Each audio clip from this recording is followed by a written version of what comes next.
Hi all.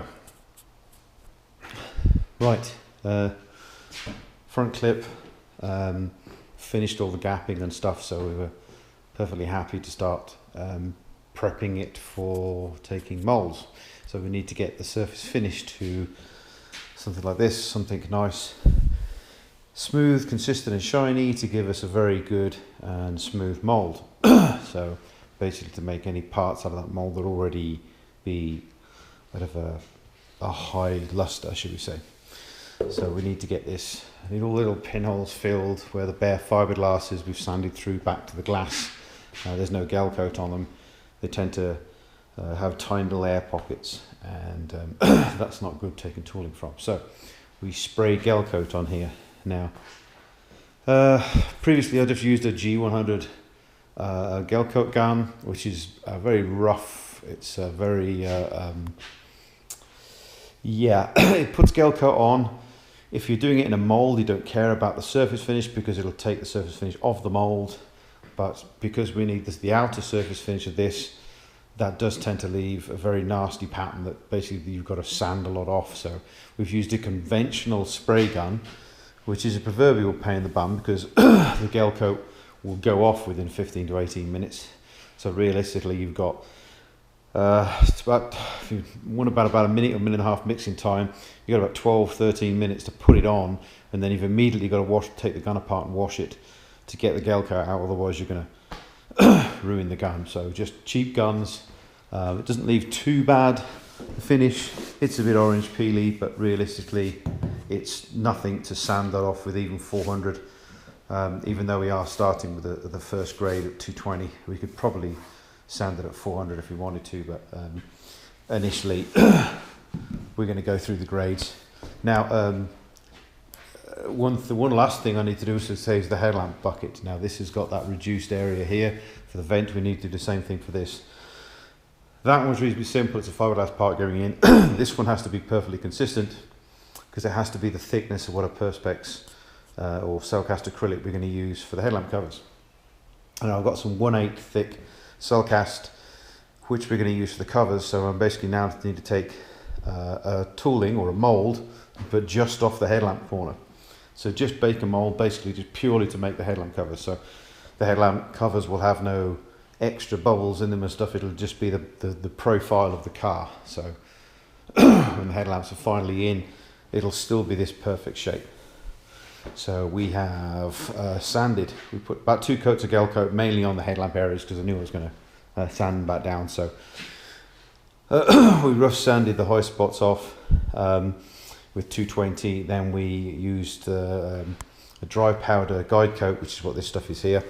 It just looks like spray paint, but it's actually a dry powder. We used that as a guide coat, sanded it off. Sanded the 220 scratch marks out with 400, and then we've just done the same thing with 600, guide coated again and sanded off with 600. So now from the 600 sanded surface, we've then used these 2 grades of coarse and a fine rubbing compounds specifically for gelcoat. So now we've got a sheen on these headlamp areas. So 8 coats of wax, just to be sure. So we've only got the first coat on now. I'll leave it half an hour for the next coat. Put the next coat on, polish that off, leave it 30 minutes and do the same thing 8 times. Last time you need to leave it for at least 2 hours before you can start thinking about either PVA if you're not brave enough, or the tooling, basically putting gelcoat and making the molds off of this finish.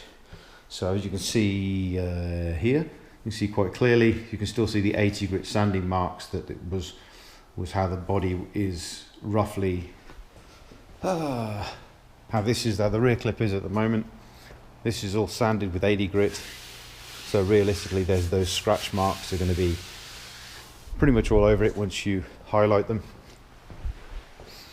And once you guide coat it, you can see all those scratch marks. So realistically that whole area and the rest of this, once the headlamps are cut out and we've put the laminated return in here, then we're going to have to do an extra coat of gelcoat everywhere again, and then we'll sand this for 220 and then 400 and 600 before we buff it, and only then will it be ready for making tooling from. So yes, it's nice to see it in one colour. Obviously not quite at the moment with all the black, but it was nice to see it in colour when it was all sanded, or just recently sprayed. Few areas obviously where we've seen pinholes even after we've done it, so we've added some extra splodges with just a pencil and a piece of paper, pencil and a small brush, just to fill in those tiny holes. But yes, it's going to take a lot more work yet. Actually, you can see the pinholes here quite well if I can get the shade right. You can see the little pinholes in here because this was bare fiberglass. And obviously the gelcoat. It is fixotropic, they call it, whatever else, but it'll still sink at some of the holes. So basically you cover them over, sand them down to get rid of them. But yes, it's nice to see all the nose section, the new radiator exits and everything else kind of in one colour instead of seeing multiple colours all the time, which is kind of never quite get the right perspective. But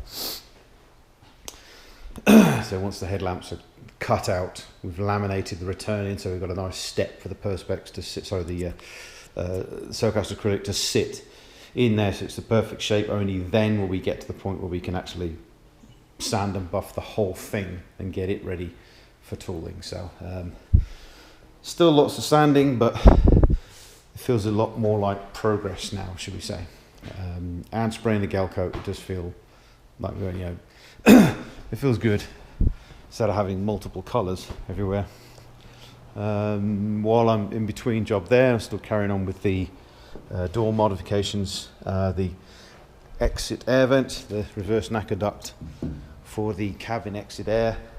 This is on the inside of the door. We've had to open it up a little bit to get to it. We laminated these in. Now I've just opened this one up. As much as it's a great way of exiting the cabin air and getting some recycling going from the air inside the cabin,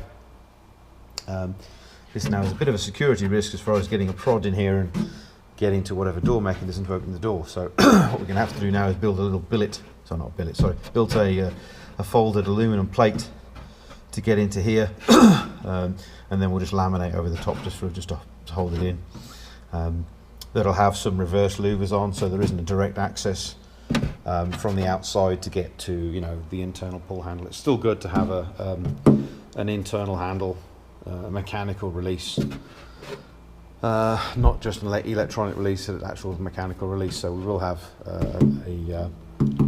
another handle here. Now whether I use the cheap nasty Fiesta ones, they are light, they do weigh, I think they're good in that respect, but they just don't look nice, so I'll sacrifice a couple of grams to have something that's a little bit nicer. As of yet, we'll find that out. But so yeah, that's the reverse knacker duct in the doors to pull out any of the recycled air from the front. Yes, these are the doors we're going to use on the prototype. So these are not like stuff to make tooling from, they are the doors we're going to use. So there was a slight kind of curve in this door that way. I didn't mind that way because it sort of follows the body, but there was also a curve in here, so it was more like a dimple in it. So we've just going to fill that in. It's only about 2 mil deep at its deepest, but it was quite wide once I scraped off. So just obviously the red part and the door itself, we're going to keep. Sills are going to be redone, as is the rear clip. Yes, so not a huge amount on. Only negative news. First time actually the COVID thing has hit me.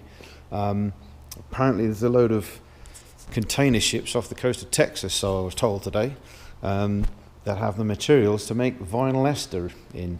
One of the things that I need is vinyl ester tooling gelcoat. Awesome. So I ordered it a month ago, it still hasn't arrived. I wanted to try and make the diffuser mold, which was one of the small molds, and just trial this with the technique that I was been told. This is ready, this is all polished and buffed, ready to take ready to prep for the mold, and then literally just take the mold off it. So the surfaces itself is all polished, waiting waiting for stuff that hasn't arrived yet. Annoying.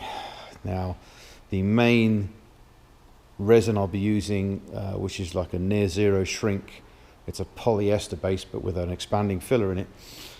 That isn't vinyl ester, that's polyester. Now I'm pretty sure I'm going to have to probably order that just to be damn sure that I'm going to have it this side of bloody Christmas. So I'll order a full 200 litre drum of my the tooling resin that I'm after, plus I'll order for the same at the same time I'll order some normal isophthalate, if I'm saying that right. God knows, the high temp resin that I'll use to actually make the parts anyway. So I'll order a barrel of each. So just to make sure that I've got them in stock. They only last 6 months to a year, but realistically, in that kind of timeline, I expect to be doing at least the one body for this, and then there's the body for Stephen's car with the V10, plus there'll be a replica of the 962 body. So I should, by Christmas, end up having quite a few bodies pulled from that one barrel, the one barrel of the part resin, not the tooling resin. So it'll pay for that anyway. So yeah, it's kind of not a huge amount of actual progress. Dropped the intercoolers off, cooler cores off at unobtaining welding the other day. Going to get them to join the two cores together to make like a single core, and then we'll have them back, measure them up, and while we're waiting for other bits and pieces, that might end up being one of the projects, is starting to make the bracketry for the intercoolers to sit in. But why is my quick video still even 12 minutes? One of these days I'll make a short one. Anyway, yeah, so that's the stuff on the cars as such. Not yes, lots of sanding, but at least it isn't 30 degrees out there today. Sanding in 30 degrees was really giving me a headache, literally. But yes, anyway, so start to spray gelcoat. Speak to you soon.